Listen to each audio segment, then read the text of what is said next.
This is Jerry O'Green with the Black Student Advocate here with Maria. Maria, let's talk about what do you do, your full name, and let's give everyone the backstory of how you evolved into Autism in Black. Okay, so I am a licensed mental health counselor in the state of Florida. So, of course, I do therapy, with individuals, groups, families, couples. I've been doing that for over 10 years. But in the past year, I started Autism in Black.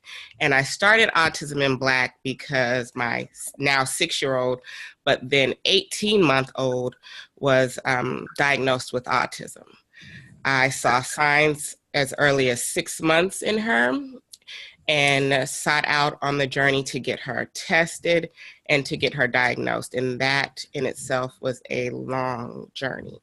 And then after we got the diagnosis, I thought that the journey was going to be easy at that point because we had the diagnosis. But of course, it was just, equally as hard, if not harder, with the professionals coming into our home and not ever taking our culture into consideration, trying to give us cookie cutter approaches, never talking to us as the parents, just coming in and trying to treat our child and not considering the people that are with her, every day, all day, the most time. So in talking to other parents, like myself, Black parents, I decided to start Autism in Black Inc. for Black parents and couples, caregivers who have a child on the spectrum to provide that support while you're on your autism journey, to talk to you and help you advocate for your child in the school setting with other professionals, to give you that support, that listening ear, and not have to explain so much when you talk to the person. It's like they understand. So that was my main goal in starting Autism in Black Inc., as well as to bring awareness to our Black communities about autism. So that's how Autism in Black Inc. came about. Okay. So you do events, local, national, and what kind of individuals or conversations is happening in your local area in Florida, throughout the state and the nation? Right now it is local. I'm trying to spread out throughout the state of Florida and, of course, make it national. I think there is a big gap, a lack in services, a lack in the conversation when it comes to our Black communities about autism. And I say this because when my child was diagnosed with autism, nobody in my family knew what autism was. It was new to them. They didn't understand. They would equate it to an intellectual disability. So they thought that she wouldn't be able to understand, talk, do things, which of course some people on the spectrum have this, but not all, because it is a spectrum. So there was just a lack of understanding across the board.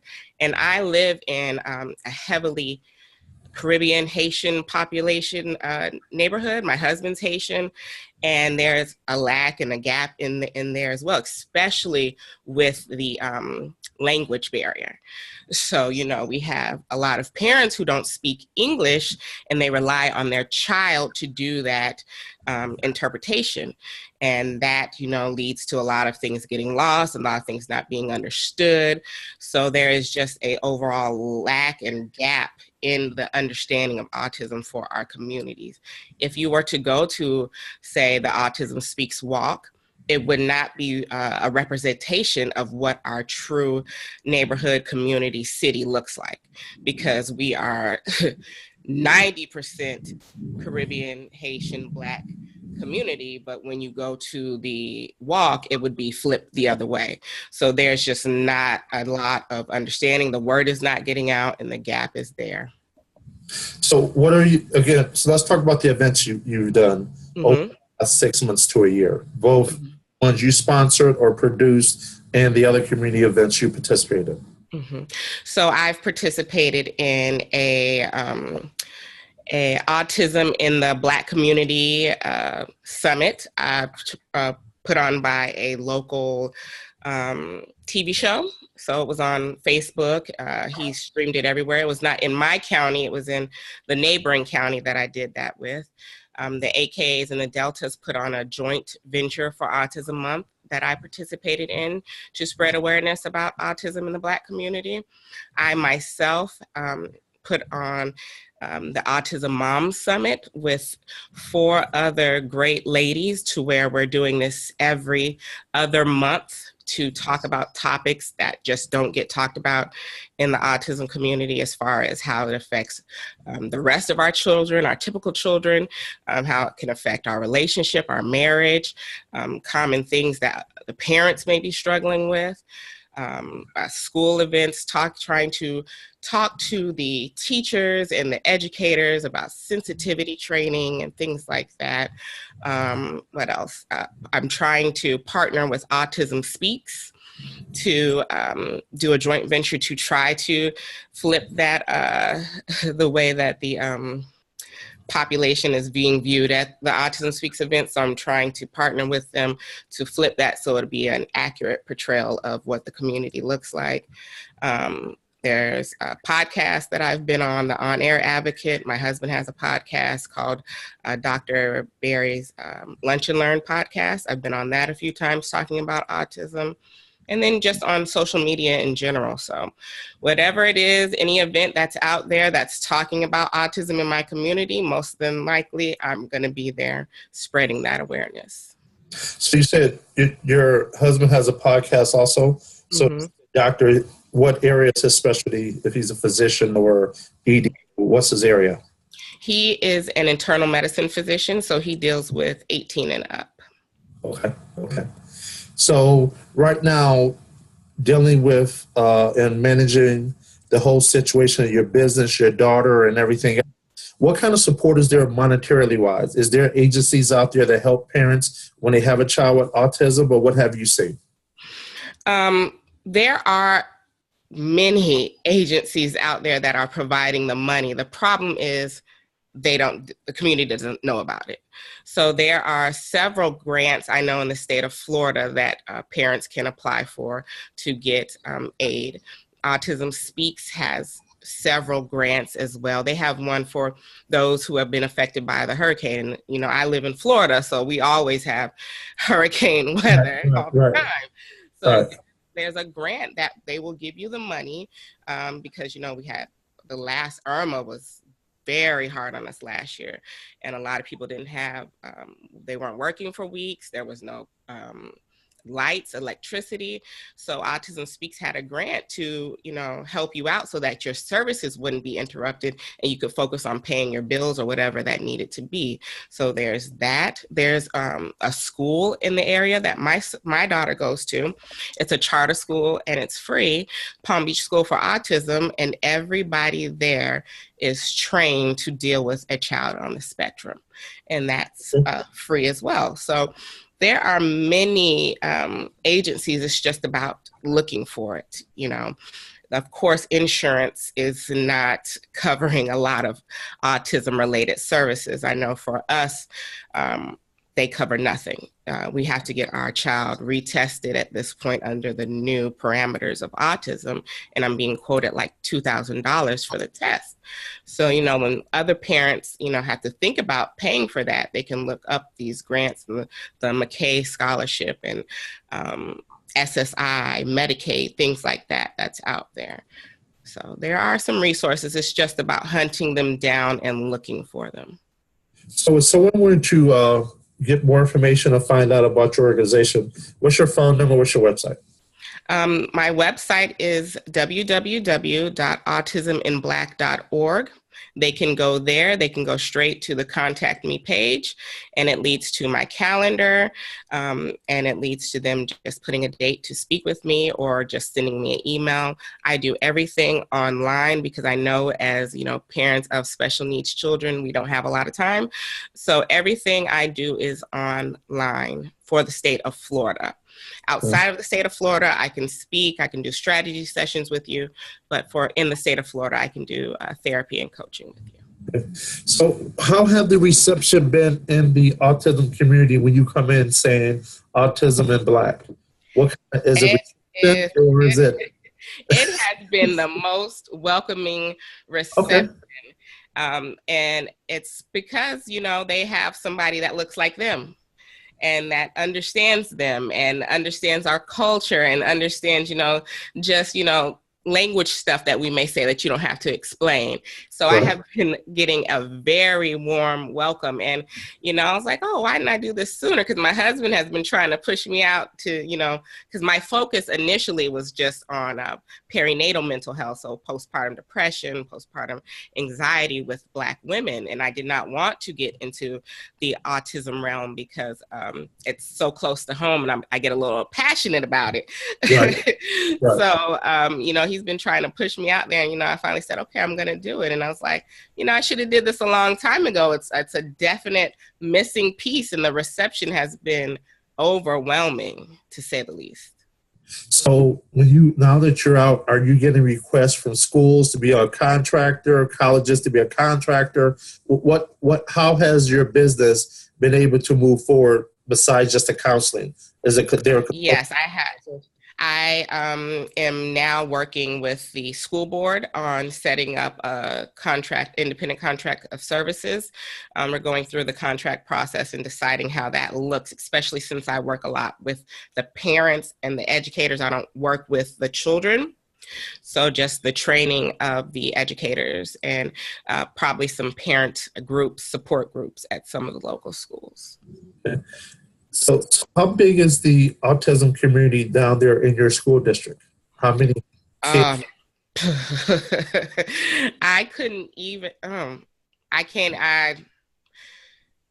give you a rough estimate on that. It's a lot. And it's, say for the Palm Beach School for Autism, they go from preschool 1 to 12th grade. So you have all of that. So that's like 400, 500 students they have.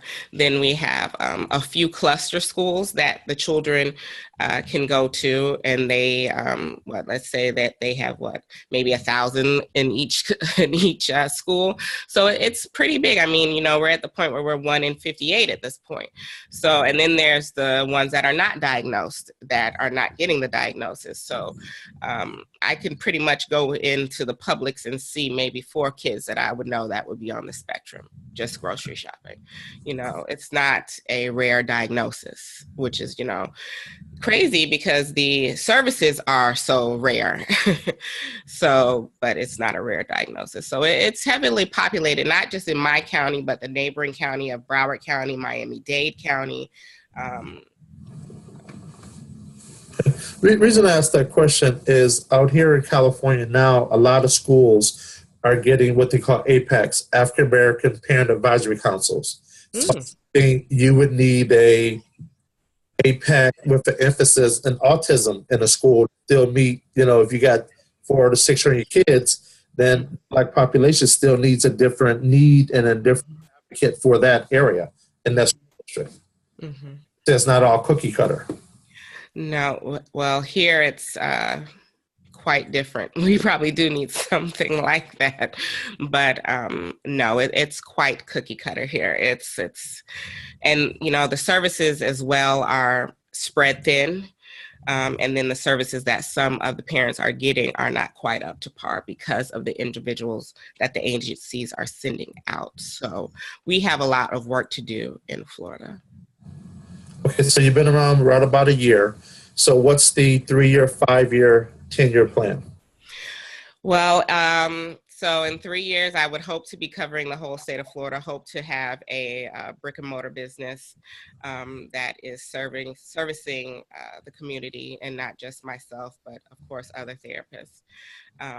Then I have a nonprofit that I will be opening with my husband, Piece by Piece Wellness Center, that will be in conjunction with Autism in Black, and that is the goal of that in the 5-year plan is to provide speech, OT, ABA, therapy, have a dentist, and have physicians all there to work collaboratively with these families so that they're not going to this agency, and nothing is streamlined and services are overlapping. So we hope to provide in-house for everything so that the treatment is seamless.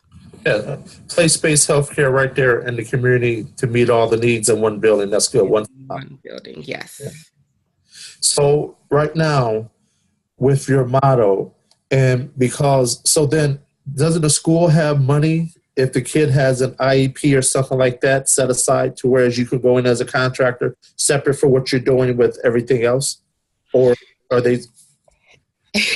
You know, I do not like to bash the schools, and I do not want to do that. But, Okay. you know, there is a struggle with the whole IEP and the funds and everything. And basically, you know, the schools are not wanting to distribute those funds. So there's just a lack of them wanting to do that. It's even just a fight for a parent to go in there and get certain services through their IEP, you know, so hiring somebody on to come in to do that, that they're not going to want to, you know, distribute that. And you know, I understand because my organization and our team, we have evolved because I was publishing and doing Black Business Expos, and parents had just started calling me, Jerry, I need your help. They're trying to kick the baby out of school.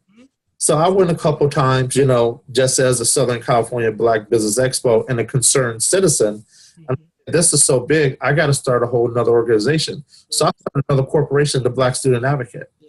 And whereas we go in, advocate for parents, but hold school districts accountable, and we be part of the team, saying we know what the issue is and we can help you fix the problem, but we are going to expose and hold you to task to give these kids what they need to meet the objective of being productive citizens. And when they graduate, we want to make sure that they're either the career or college ready. You know, we don't want them just to graduate and have no skills and have no opportunity to grow and to not be a productive citizen. And that's the other issue that we see a lot going on out here. Yes, and that is a big issue here. Now, with my clients, I do accompany them to the schools for their IEP meetings if they feel that they need me as someone there to speak on their behalf. And sometimes I just am there to give them that encouragement and have somebody on their side. Because when you go into an IEP meeting, there's 10 people on that side, there's 2. So it can extremely intimidating, especially for us in the Black culture, because, you know, we see them as they're the professionals, they know it, they're not gonna try to not give my child these services. I trust them, that's that and the other, and I let my parents know, no, that is not what's happening. You need to know what's going on. You need to go physically in person to those meetings. Do not attend those meetings by phone. You need to be there in person, show your face, make them let them know that you know your rights, you know your child's rights, and you want these services. You don't have to sign that IEP in that meeting if you feel that they're not giving your child what they need. You are the person to navigate that meeting. It's for your child. Advocate for your child. So I accompany them for free to those meetings. And I sit there and I talk, or I'll provide a letter. And a lot of them don't even know they can bring their children's outside therapists into the meeting. I'm like, the schools are not, you know, letting them know this because they want to go in there, be in and out, sign this paper, and let's, you know, that's the end of it. So, you know, I'm like, no, you have to advocate hard for your child in these schools, because they don't want to give your child these services because they don't want to, you know, spend that money. So that I am always at the schools. They know me. Yeah, and you know, you said something, and what I explained to parents is just what you said. One is your kid is an asset when they start putting all these labels on your children to get the money from the state and from the feds, but then they're a liability when they got to deliver to your child. Your child's liability, because again, it's the resources. And just like you said, you don't have to sign the IEP as soon as the meeting's over. They want you to. Yes. You say, go home, let's look it over, let's talk in a couple of days and see if there's anything else we came up with. Exactly. We have been in IEPs where they'll bring 14, 15 staff in. See? Yeah. You know, or a school expulsion, bringing that many staff in, trying to get a kid out of school. But let's look at the IEP. And they didn't meet the kid's needs. So now they're saying, oh, okay, we'll work with them. But they wouldn't know the kid if we weren't there advocating for the parent. A lot of parents say, Jerry, just because your team shows up, the Black Student Advocate, we just feel so much better. Yeah. We feel at ease. You're going through it, it's so emotional as a parent, but having someone there and saying, well, I have a question with no emotion. Well, let's Mhm. look at what has happened. Mhm. And it's a totally different reflection of what's going on. And something else the parents need to understand is that it's a fee for service. Mhm. The school is your employee. Yes. Job to deliver services to your child versus our parents, because if they look and they see all the education, they think they're not in a position of authority, in which they are. Yes. The part that we have to train them on saying, these people are your employees and you Mhm. tell them what they're doing wrong. But Yep. because of the institution, and many times parents have had bad relationships with schools themselves coming up, that trauma they don't want to go back into. Yep. Yep. You know, I completely agree with you. The the script has flipped, and the parents don't know that they're in charge of the meeting. This is your child's meeting. You know, a lot of times they go in, and it's completely negative. Your child's doing this. He's not doing this. She's not doing this, and da da da da da. And I said, you need to reframe that meeting. You need to take control of that meeting. You know, yeah. luckily with my child's school, I've had nothing but great experiences with my IEP meetings. They are completely different from getting into, the schools that are not trained to know the signs and to work with these kids. And I think that is really what's happening, is that these professionals have no idea how to work with these kids, and they're just going to label them as, oh, they're bad, get them out of here, we don't want to deal with it. When in fact, you need to be dealing with it because it's not rare, so where do you want these kids to go at the end of the day, so it's about the awareness, and it's about the acceptance, and it's not happening at the schools because the professionals have no idea what they're doing. And a lot of it also has to do with that in the state of Florida, you don't necessarily have to have a degree to teach in the schools. You could just take the test and there you go. So there's a lack of training on that. There's a lot in the school system that lacks when it's come to these kids. And then of course with the Black and the Hispanic kids, they may not be getting the autism diagnosis. They're getting labeled behavioral issues off Right. the top, so they're not even looking at autism. And when I see my parents come in with these big stacks of all of these behavior, I'm like, have they ever talked about autism? No, nobody ever said anything. Okay, well, we need to go about getting them tested for this. So it's always a behavioral issue. He's bad. He doesn't listen. He has ADHD, things like that. They're giving children as young as 3 out here with ADHD, and it's like they're 3. They're going to run around and not listen and do that because that's typical of a 3-year-old. Right. So, it's about just advocating for your kids and knowing their rights, and knowing that the school is supposed to provide a certain standard up to a certain part. And you as the parent have to go in knowing this, or they will take control of that meeting and they will say, well, we can't do that. No, we can't do this. Or, your child has to leave. They can't stay here. We can't service them. No, they can.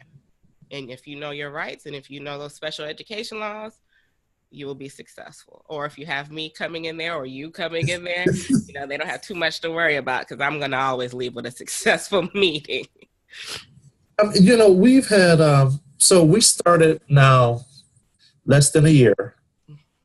We've done consultations with over 100 families. Oh, wow. Haven't even been marketing. Mm-hmm. It's just people now people are starting to know. And many IEPs. Mm-hmm.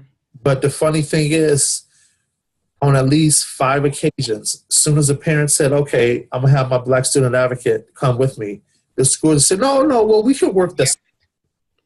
Yep. As soon as you mention you have someone from outside, their whole demeanor and conversation changed for the parents. And the parents call me back, Jerry, we were talking with your other advocate, and as soon as we mentioned we're bringing them in, now, they want to work with us. Mm-hmm. They want to expel kids, suspend kids, and then they say, okay, well, he has IEP, she has IEP, let's look at that. Well, based on what the IEP is, you can't expel them because you're not meeting their needs. Yep. Oh, okay. Mm-hmm. It's a whole different conversation.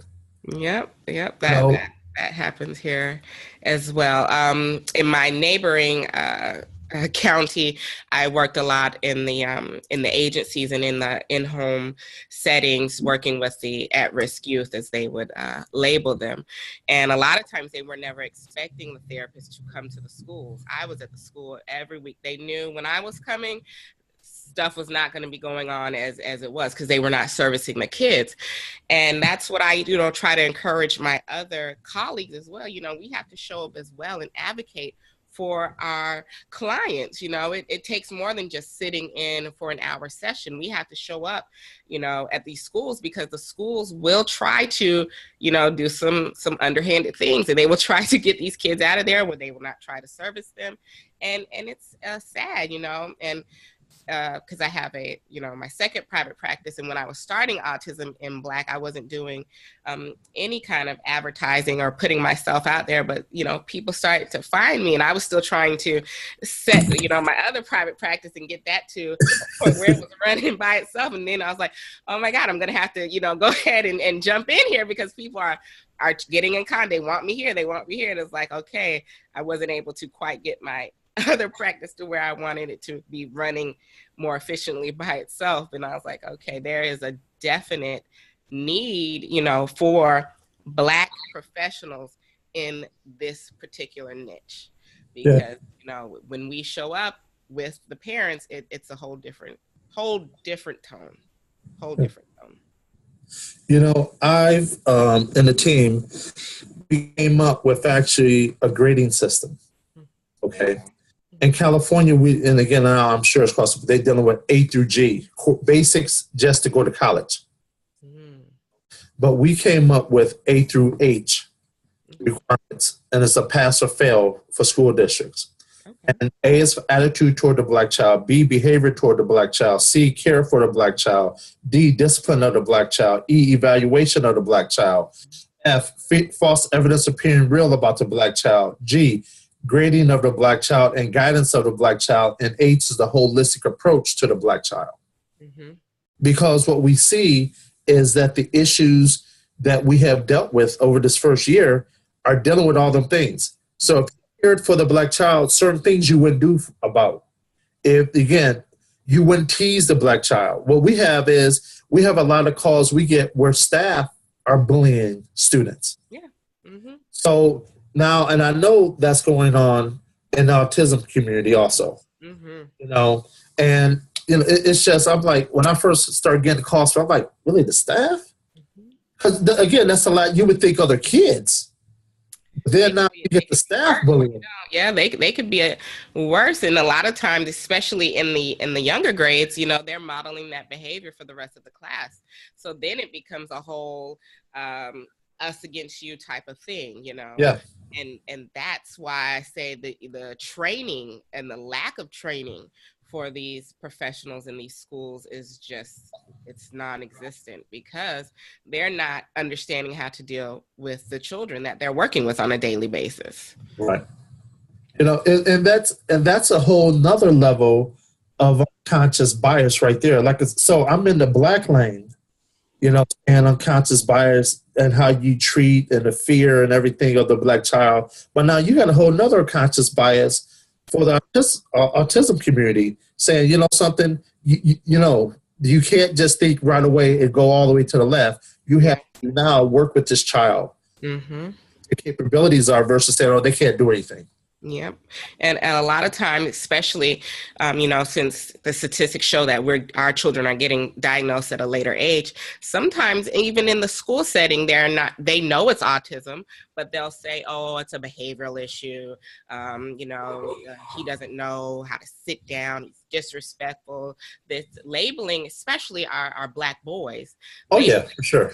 To try to get them out of the schools and not deal with them, period, instead of having a understanding of what they're going to, or being truthful with the parents about what they're seeing. A lot of times they're withholding information, and it's like, oh, we got him tested. Oh, I thought he was on the spectrum, so why didn't you mention it? So that's what we're seeing as well, especially with our Black boys. They're not wanting to deal with them in the school, and it's a lot of fear and things like that, especially in our community, where 90% of them are Black or Caribbean descent. So there's a lot of fear, lack of understanding culturally about things that they made, behaviors that they're exhibiting in school, and it's just cultural behaviors. They have to take those things into consideration. But of course, with this cookie cutter approach and thinking everybody's going to react and be the same, they're never considering culture as a factor in a child's behavior. So many things contribute to a child's behavior. And that's the holistic approach. So what's the culture we're dealing with? Okay.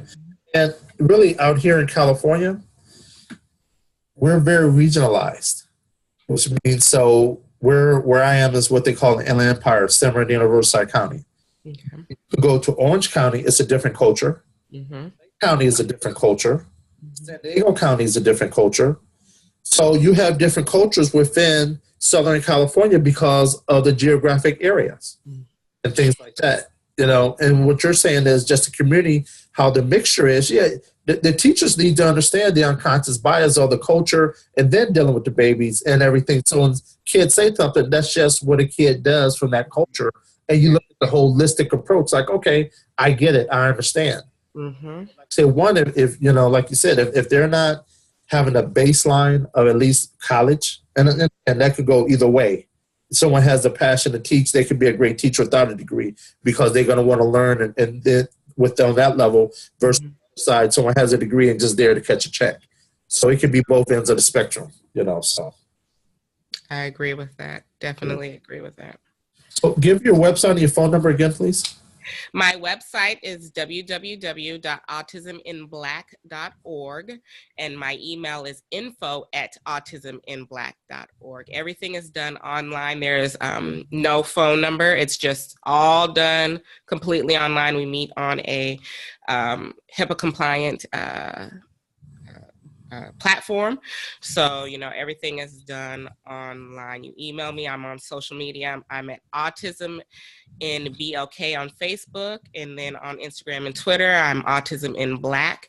I'm pretty much on all of the social media. My website's out there. I'm not too hard to find. So if you have any questions, you can certainly reach out to me. So talk about the HIPAA compliance website, because a lot of parents might not know, because we deal in medical, that I need to stay compliant with everything we talk about inside that platform. Let's talk about that. So I use a platform called My True Circle, which is a therapist platform for therapists to have telemental health sessions, so online sessions. So it's HIPAA compliant, meaning that, your information isn't going to be shared. It's more structured for the protection of the client's information as well as the therapist. So it's not Skype. Skype is not HIPAA compliant. I'll give an example.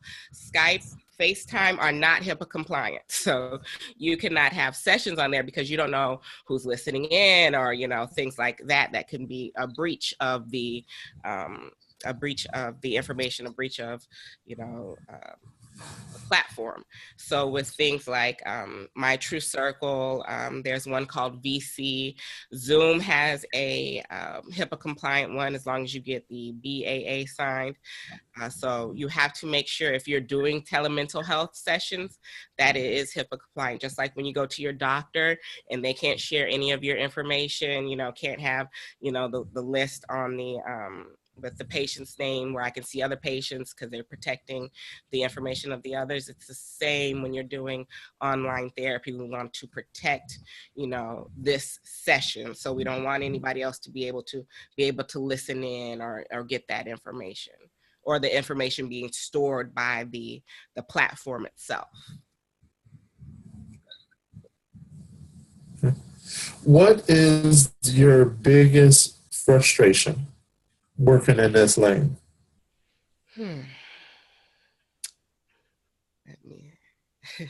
Probably the schools, the school system, and also the lack of understanding. Good.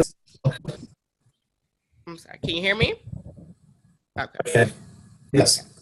So the schools, definitely the biggest frustration, the lack of understanding, acceptance, and awareness in the community when it comes to autism, automatically thinking one thing when it comes to autism when it is a spectrum disorder, meaning no two people on the spectrum are the same. So the automatic assumptions are very frustrating, especially not only as a professional, but as a parent as well. You know, and people will be like, oh, she doesn't look autistic. And it's like, well, what does autism look like? You know, because I don't know. So things like that. And a lot of times it's because they don't know what to say, or they'll say, you know, oh, I'm so sorry. It's like, you know, that's not a terminal illness, you know. So no need to be sorry. So the lack of the understanding and the acceptance and not really knowing what to say because you never encountered it before. So that, and then the frustration with the schools, with the lack of services that's being offered and services in general. I mean, some of the waiting lists here are 1 to 2 years. And by that time, you know, a lot of things has gone on in those 2 years and they're not assessed at the same level. So then you get another assessment. And we all know with autism, early intervention is key. And how can we do that if you're not one, willing to give the diagnosis, and two, when you get the diagnosis, the service wait list is, you know, 2 years, and then the lack of adult services that's being offered because people aren't realizing that children on the spectrum turn into adults on the spectrum. So, you know, there is, someone said there was a 12-year waiting list for their child that was turning 18 to get adult services. That's just ridiculous, you know? So it's like you have to put your child on this wait list when they're 2 and 3 years old because they're going to be turning into adults. So there's just a lack of adult services as well. So the service providing part of it, and then the lack of understanding of the community. And when you say the service providing part of it, is that county or is that state? County, state, that's other people's states. I've talked to people in different states. So it's just a lack of, just in general, for anybody that's providing the services, it's a wait list, you know, because there's not many people that are providing the services, especially when it comes to one of the, you know, when everybody thinks of autism and an autism treatment, the first thing that they think of is ABA. So ABA is, you know, pretty long wait list in some of our counties. You know, we're talking about 2 years. And if you're diagnosed prior to 3, you can be in the early steps program. So that's up until age 3. So if there's a wait list and I'm not getting these services and then I hit 3, that 3 I turn and I'm a part of the school system now.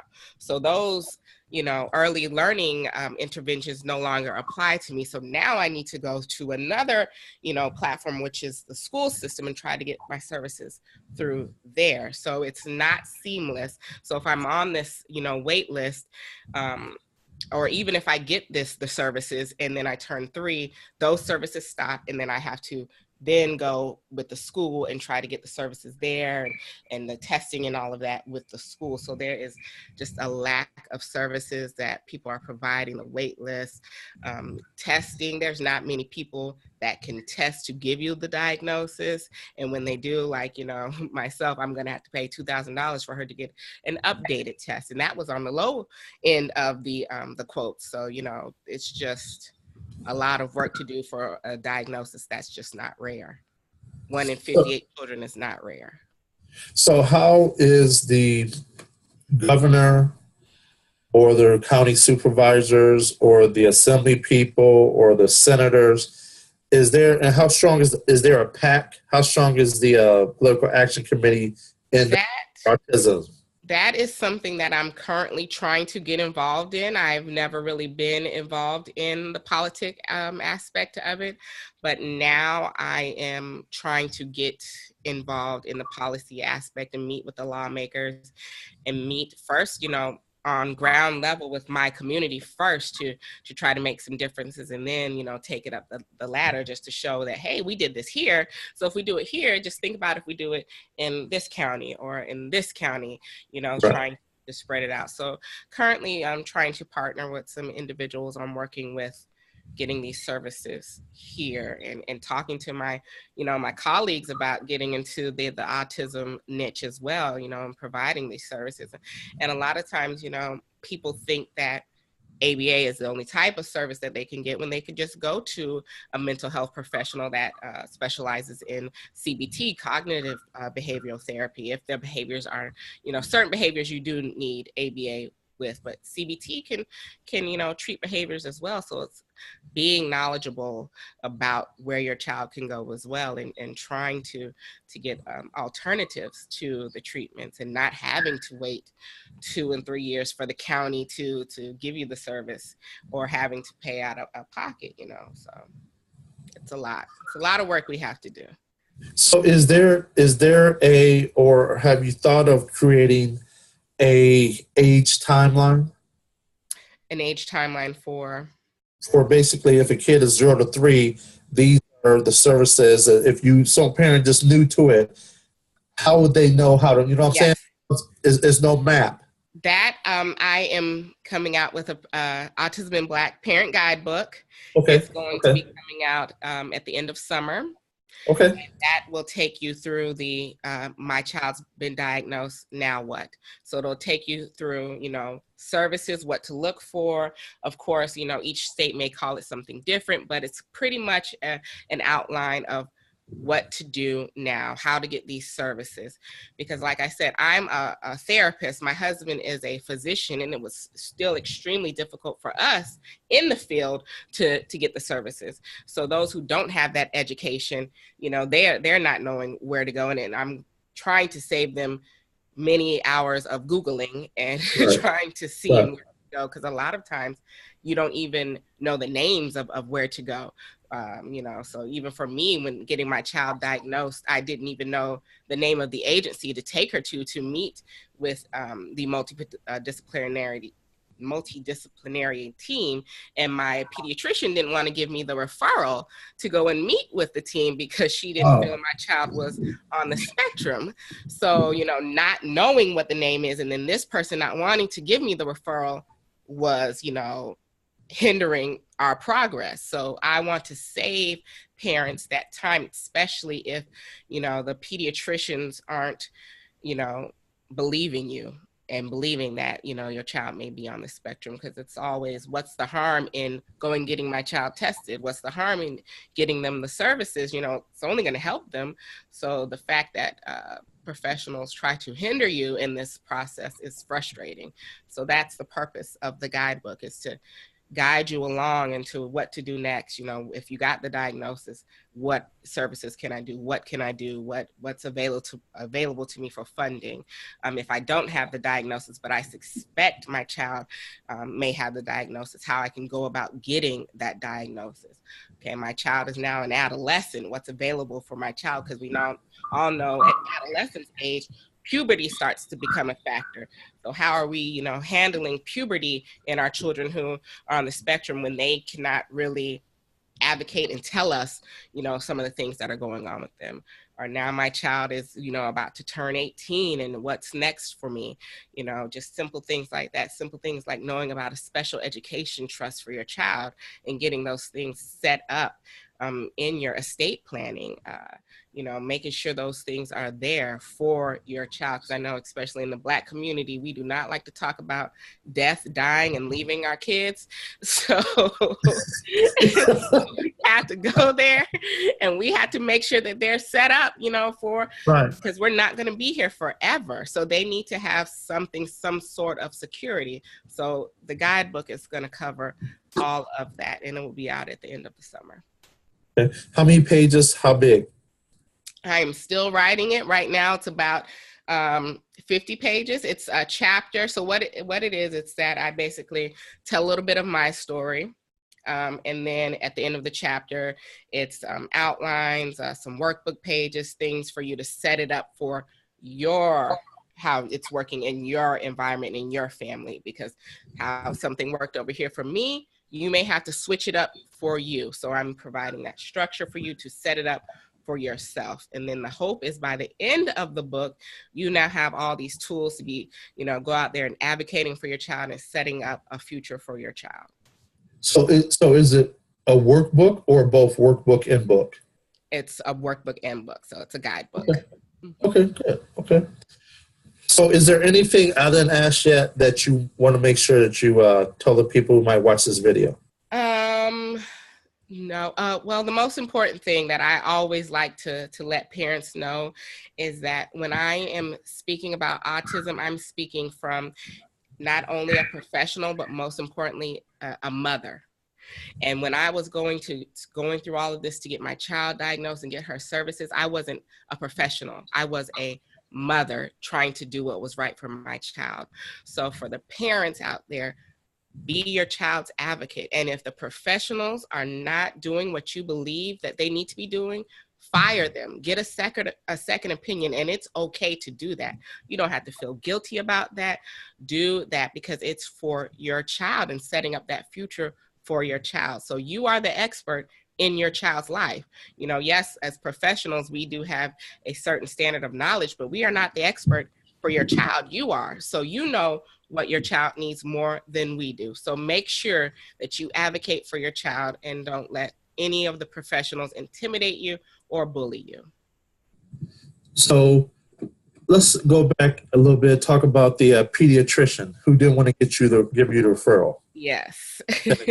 And talk about why he or she felt that they didn't need to give you the referral. So, as I said, when I first started seeing signs in my child, she was about 6 months, and I went to my husband, and my husband's a physician as well, and he was like, no, you know, she's fine. You know, you're just trying to give her a diagnosis. There's nothing wrong with her. You know, work on your clients and leave my kid alone, basically. Right. So almost at a year, she started to regress in her speech. So she was saying mama, dad, things like that. Then she completely forgot how to say that. And at that time, I was like, okay, no, something is definitely wrong. She's not hitting these milestones, and I'm going to, you know, now get her tested. So we go to the pediatrician for her regular, you know, yearly evaluation. And I say, you know, I think my child's on a spectrum. How do I go about getting her a diagnosis? So let me ask you 2 questions. Mm-hmm. One, was the pediatrician a personal friend or anything? And what was the race and gender of the pediatrician?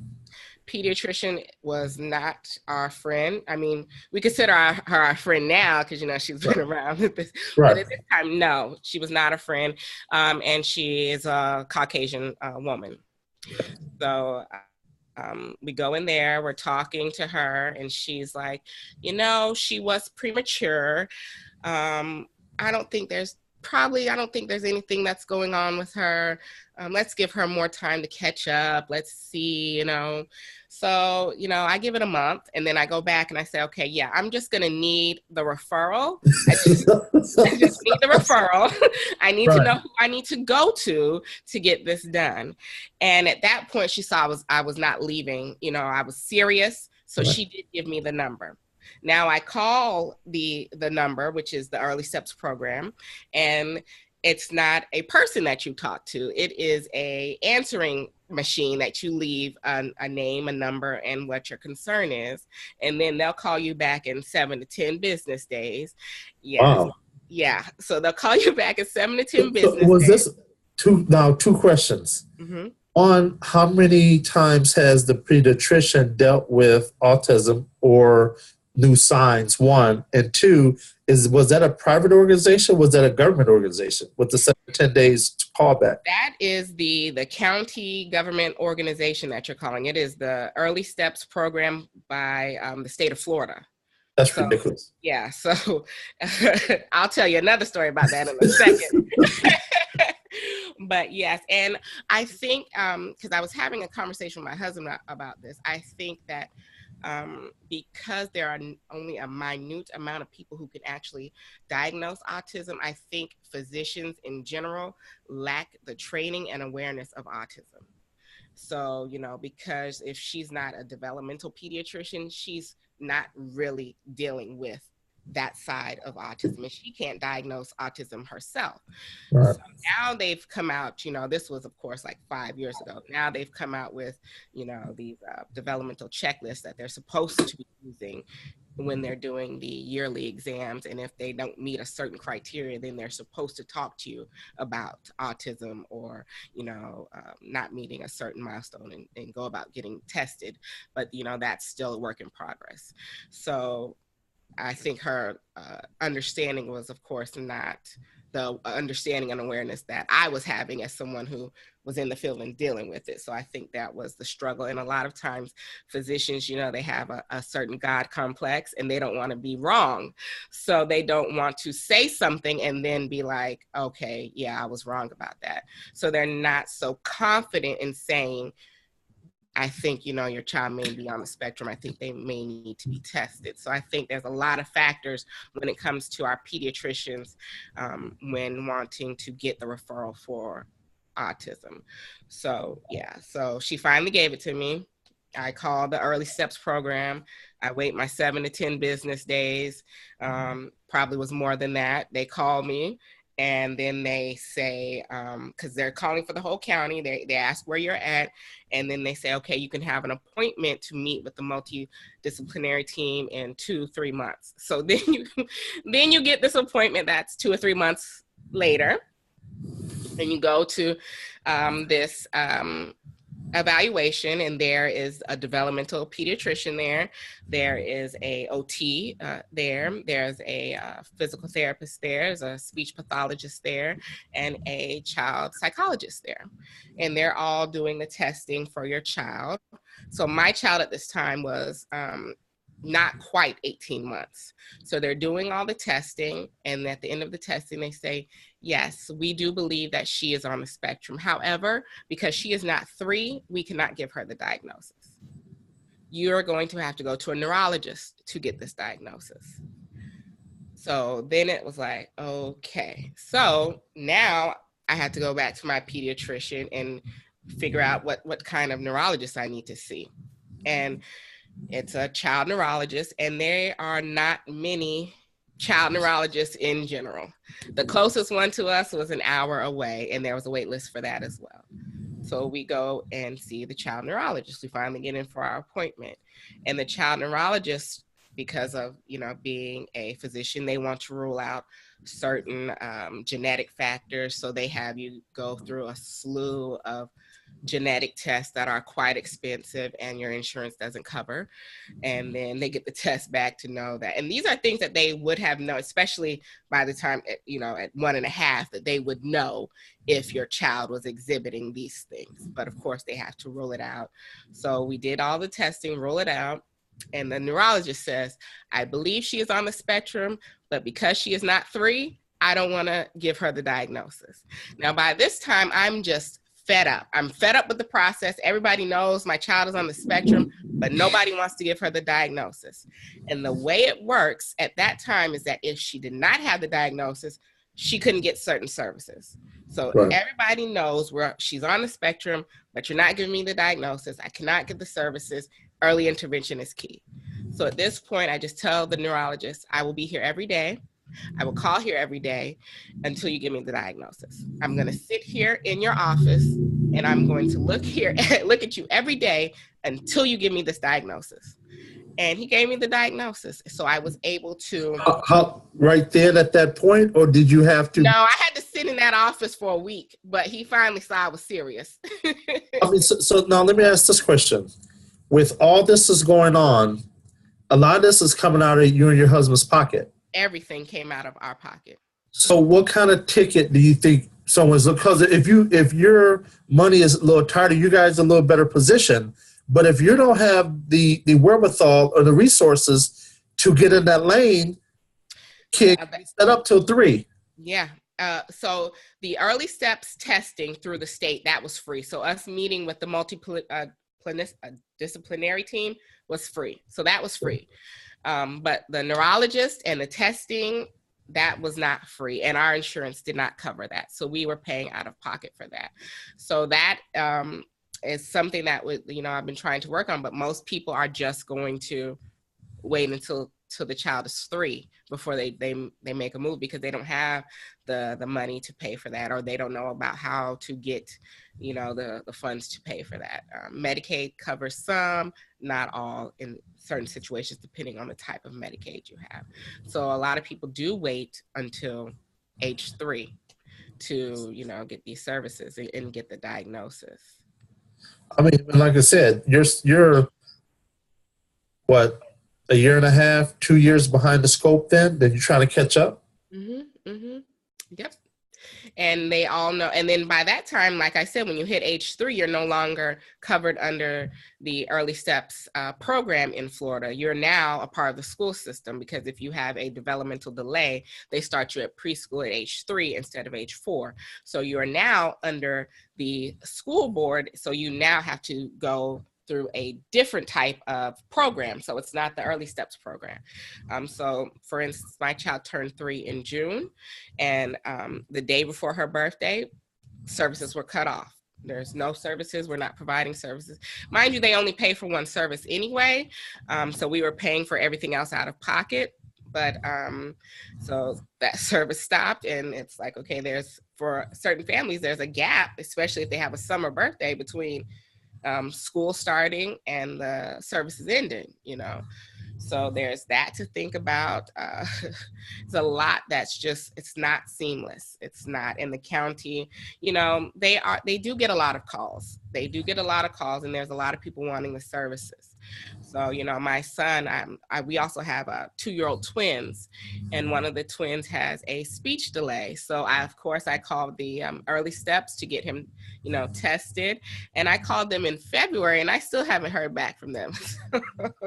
We've had to go through That's almost 90 days. Almost 90 days. Yeah.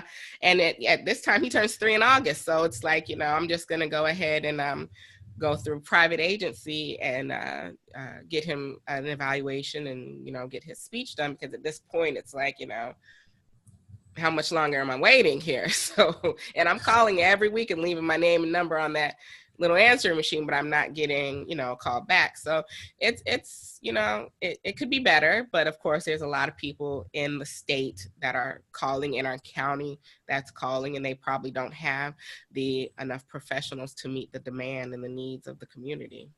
Wow. Yeah. So you were saying a second story. So that's the second story, is that my son is not even on the spectrum. He just needs speech. Right. Just speech. And I've been waiting since February to get just a call to say, okay, now we can schedule your appointment, and nothing. So and insurance again isn't covering, and we have to pay out of pocket. So it's, at this point, it's like, you know, a lot of our funds go to servicing, making sure our kids have the services they need. You know, like I was saying, my daughter, when she was tested, autism at that point was under the DSM-4 standard. So it was PDD, Asperger's, and full-blown autism at that time. So she was categorized as PDD. But now, you know, we're under DSM-5 new parameters, and it's a spectrum. And she hasn't been tested under that scope yet. So we have to, you know, get her retested and see where she is. And now she's older.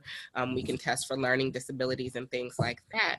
And the amount of people that do that in our county, there's like 4 individuals that do all of that testing, you know, considering that they're on the spectrum, and then looking at learning disabilities, you know, for a person on the spectrum, and looking at ADHD and anxiety for a person on the spectrum. So there's 4 people in our county that do that, and none of them take our insurance. Wow. Yeah, so we have to pay the money to get that done, and it's $2,000 to get a test for a person we already know that's on the spectrum. So, and that was the lowest quote I got. So, you know, I think the last time I looked at the statistics, it was $60,000 that families pay out of pocket a year just for basic services for their child on the spectrum. $60,000. Really? Mm-hmm. Wow. Yeah. I mean, so a family who's really struggling or trying to get it together, their baby just gonna slip through the cracks, or? Yeah, that's basically, you know, because Early Steps may cover 1 to 2 services. So they cover a developmental specialist, and they may cover either speech or OT or ABA. But if you have a kid who needs all of that, you know, you can get Medicaid, of course, and Medicaid, you know, covers certain things, but the individuals and the agencies that are coming to their home aren't quite up to par with certain things. So I know a lot of parents are getting, you know, children that are people that are in high school or right out of high school trying to come and service their kids, and they have no idea how to. Really? Yeah. You see my look on my face like. Yeah, I was at a parent meeting, and one parent was saying that person was like 19 that was coming in her home and trying to provide ABA therapy to her child. And she was like, you know, at this point, I'm not even in the field, and I know more about how to, you know, provide these services for my child. And, you know, it's because the agency, you know, they have a BCBA. That's the person at the top, and everybody else is funded through that person. So the person that may come into your home is probably not a BCBA most often. They might be an RBT. So they're just billing under that. Okay, so break it down, BCBA, then an RBT. I have to see what the RBT stands for, but a BCBA is a behavioralist who has a degree in behavior and applied behavior analysis, and they're certified in ABA therapy, meaning because it's a long process. So like I'm a licensed mental health counselor. I have my master's in mental health counseling, and then I had to go through the state to get licensed as a licensed mental health counselor with training and hours like that. So a BCBA has a master's, and then, or some have a bachelor's, and then they go through the certification process to get certified in ABA therapy. Okay. So that's them. So they can bill insurance. With a license, you can bill insurance. So they have the license, then they bring in these employees. Yes, and the employees work under the person's license. Correct. So like that in a lot of agencies, if you're going to get therapy, you know, oftentimes you may not be getting a licensed individual because the agency bills under the top people. So, right. So a lot of times the people that are coming to your home are not a BCBA. They're, you know, just like we have certain standards of nurses, just like that. So the person, you know. So it's like they could be like a registry then. Yeah. Okay. Yeah. Wow. So the person you're getting is not quite trained as the BCBA, you know, so. Right. You could be getting an 18, 19-year-old who's coming in there and not knowing everything and then trying to work with your child. So you have to be mindful and know these things. Like who knows these things? Because if the state is sending these people to my house, then I'm thinking they know what they're doing. Right. But then you start asking about qualifications and things like that, and you find out, oh, okay, well. Oh, so you know CPR, huh? Right. So you know CPR, huh? Yeah, it's like, oh, wow. And then it's like, you know, either I accept this or I go pay out of pocket for $200, you know, for a couple hours for every day. If my child needs ABA 5 times a day and I have to pay $200, $100 every time they come to my house, that adds up. So am I going to pay this out of pocket, or am I going to take what the state is giving me? You know, so so now you got to take the young person coming in. Now you got to train them on the job training as to how to manage and help your child. Yes. And I know a lot of parents who, you know, because of this have certain beliefs about ABA therapy and, you know, things like that. And of course, it always depends on the person that you're getting. So if the person that I'm getting isn't good, then that kind of taints my perception as a whole. So, you know, that's what it is. You know, of course, there's, you know, ABA parameters that I personally don't agree with. But if the person is good in what they're doing and treating my child, you know, like how I want them to be treated, then okay. But if they don't know what they're doing and I'm sitting there trying to train you and I'm not getting paid for this, and, you know, we're trying to work together, and what's the point of having you here if I have to train you anyway? It's kind of like, what do I, do I need this? So Right. it's a lot. So yeah, you may not be getting a certified professional that's coming in your home and trying to do these services, with the state. So you have to be mindful of that. So they may pay for one thing, they may pay for another thing. Then when your child turns 3, they're turned over to the school, and that's a whole different ball game, because the school, only provides certain things in the school. And like my child gets speech in the school, but the speech isn't necessarily speech that is related to everyday speech. It's related to, let's focus on the speech that is going on and how it's going to apply in the school system. So there's certain things that they don't cover. So, you may have to have outside speech, and, those things add up. So that's why we're looking at a $60,000 a year baseline for basic services. Wow, that's just amazing. Wow. So anything else you can give advice on for a parent who might have a child in the spectrum? Take care of yourself as the parent. So a lot of times we advocate for our kids, and we do not take time out for self-care. And how are you going to advocate for your child 100% if you're not at 100%? So take the time out for yourself to provide that self-care for yourself. It's okay to ask for help. It's okay to reach out to other people. We don't have to do this all by ourselves, so self-care is a must, especially when dealing with, having a special needs child. Take that time out for self. So let me ask you, now you bring that up, is there respite programs in case the parent needs to get away for a weekend break? There are. I know we don't have one in our county, but the neighboring county does, and our children can, go to that respite, but the charge is different for us in this county. So there are respite programs out there. You just have to make sure, again, to go and make sure it's going to be the level of service that you want for your child. But there are respite programs out there, most definitely.